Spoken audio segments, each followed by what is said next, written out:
պատմությունը պատրաստել եք, այսօր մեր բանախոսներն ամփոփելու են եվրոպայական հարաբերությունները, նրանց ներկայացնեն մանրամասներ, այդպես կշարունակենք հարցերով։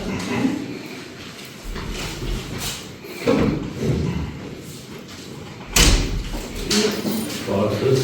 հարգելի լրագրողներ, սիրելի մարդասերներ, նախ բոլորի շնորհակալ ենք ներկայության եւ Եվրոպայի առաքելության արդյունքները ամփոփելու համար։ Ուզում եմ սկսենք ընդհանուր հավաքական թիմերի նախապատրաստական փուլի մասին։ Եվրոպայի առաքելությանը պատրաստել ենք Հայաստանի առաքելությանը հաջորդող օրվանից արդեն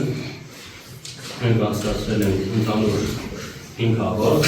տղամարդկանց հավաքականները, կանանց հավաքականները, հավաքական ձևավորվել է Հայաստանի առաքելության ցույց տված կիլոգրամների հիման վրա։ Անցած տարվա համեմատ մենք բավականին շատ մեդալներով ենք վերադարձել, նշանակ շատ, հիմա շեշտեմ։ Անցած տարի մեր հավաքականը նվաճել էր թվով 27 մեդալ, երկու Եվրոպայի չեմպիոն ենք հռչակվել, քաշային կարգերի փոփոխության առումով ներկայացնում ենք 16 քաշային կարգ, 8 տղամարդկանց, 8 կանանց։ Այս տարի ընդհանուր աշխարհով Հայաստանի թիմը ունի 24 մեդալ, որը բարձր արդյունք է, 4 քաշային կարգ կրճատվել է եւ ամփոփող են մնացել